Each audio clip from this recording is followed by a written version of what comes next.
opportunity para malaman kamusta na po si tatay on your visit today? Yes, oo. Ni-remind kami no, ng detention unit na merong kailangan sundin na mga conditions sa visit. No? So from now on, bawal kwento kung ano yung mga nangyari sa loob at ano yung mga pinag-usapan sa loob. I can only say na, yeah, President Duterte is still alive. Yun lang po, ang hanggang dun lang po. Kasi bawal po magbigay ng mga information na pinag-usapan sa loob. You're the one who owns the stroller? Ha? Ikaw?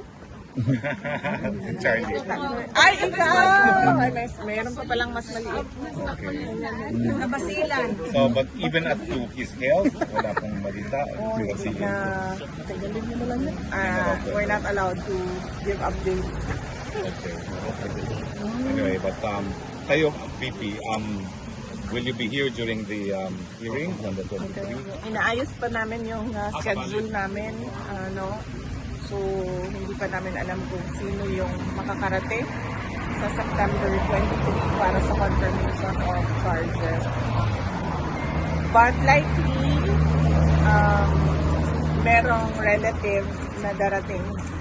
Sigurado yon kasi kailangan talaga na merong, sabi ko sa kanila, kailangan talaga na merong bumibisita sa kanya whenever allowed ng detention unit na pwede mag-visita. Nagtatanong lang po yung mga taga-Japan, meron daw silang big gathering sa 2021 and they want to know if you can join them also in Japan. Oo, nag-confirm naman na kami sa mga organizers sa Japan, no? Led by Sir Berwin. September 20 sila sa Tokyo and then September 21 sila sa Nagoya. So yung buong weekend na yon, Saturday, Sunday, merong Filipino community gathering sa Japan. And I understand, meron din dito sa The Hague, no? And likely, marami din sa loob ng Pilipinas. Well, on another note po, nagtuloy na yung pagdinig ng flood control program at sa Senado at nag-anunsyo na magpupuo daw ng independent finding committee sa flood control. Your thoughts?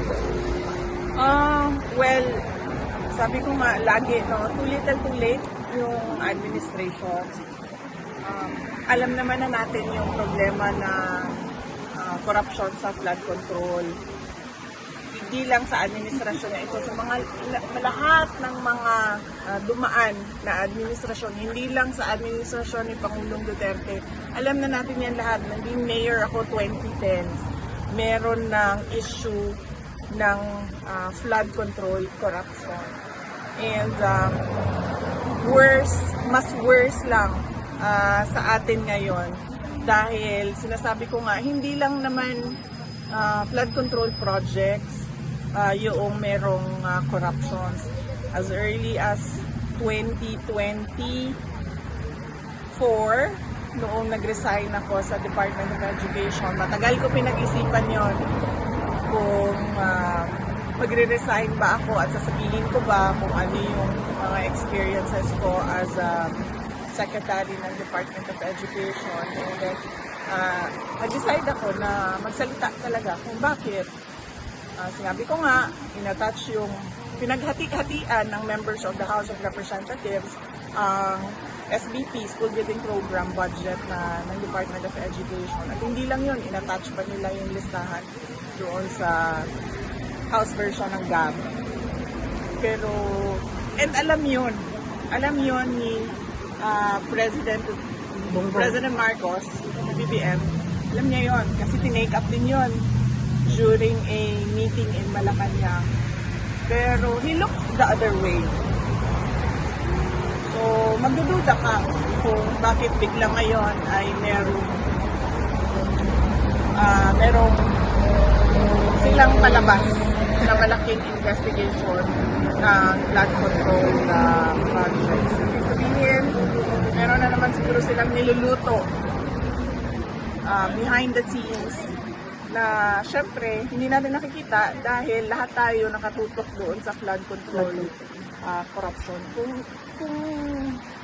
Kung seryoso lang talaga ang presidente, tapos na yan, isang araw lang, matuturo niya lahat ng may kagagawan ng corruption sa budget. Pero, well, as you can see, parang nanonood tayo ng Venezuela. Oo. VP, you were once a mayor, and alam namin nandito ka naman sa Dahig, no? But do you plan to meet with Mayor Magalong and the rest of the leadership of the mayors for good governance? Because you had good governance when you were mayor yourself. Wala pa kaming, hindi na pag-usapan at wala pa kaming schedule. Ang immediate ko na schedule pagbalik sa Pilipinas ay sa Bicol Region dahil celebration nila ng Peña Francia at merong mga small gatherings kami doon, sectoral gatherings para sa mga issues naman sa Bicol na I'm sure biktima din ng corruption ng projects sa gobyerno. May plans po kayo to meet with Mayor Lenny Robredo while in Francia? Hindi pa namin nagawa yung schedule namin pero yes, gusto sana namin na ma-meet yung mga local government officials ng hindi lang ng Naga, ng entire Bicol region kung kakayanin ng schedule. But mainly, nandun kami to celebrate with the Bicolanos, to pray with the Bicolanos sa pinakamalaking festival nila, ang Peña Francia Festival.